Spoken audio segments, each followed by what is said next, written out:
Fantasy Philosophers is brought to you by fantasy-info.com. Chad Ochocinco needed a good bounce-back season to justify that he was still worth being a top 15 fantasy receiver.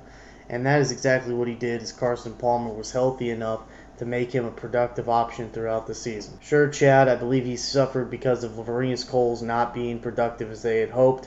Obviously, the loss of Chris Henry hurt that offense. Not only did it hurt the team as far as a tough loss with somebody they'd known for a long time, but obviously in the actual games they didn't have Chris to really stretch the field as that a speed threat in the passing game, and I think that put a lot more pressure as teams were able to lock down on Chad a lot more in the second half of the season. Coming into this season, I expect Chad to have a better season than last year. Last year he put up around just over 1,000 yards receiving, and he had 9 touchdowns. The touchdowns will probably remain the same. He's never been a big-time touchdown maker, but he is a decent touchdown maker throughout his career. But the yardage usually is the type of guy when he's right, he's making somewhere around 1,300 to maybe 1,500 yards receiving. I would expect him to get maybe more back to 1,300. I don't know if he can have another year of 1,500 again in his career, but 13 could definitely be a nice fit for him with Antonio Bryant there to help take pressure off of him. Defense is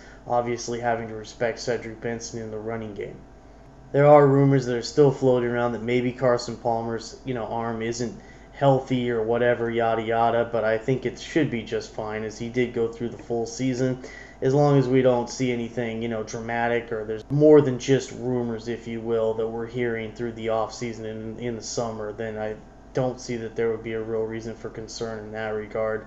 Again, Palmer did play through the full season.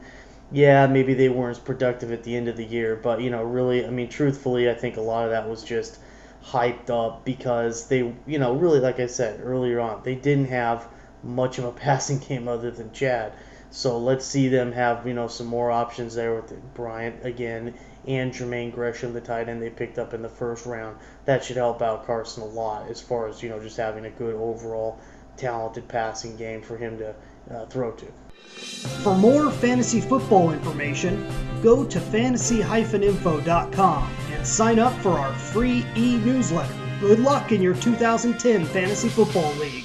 As an added bonus, the Fantasy Info guys will include their 5 secret tips for success in fantasy football.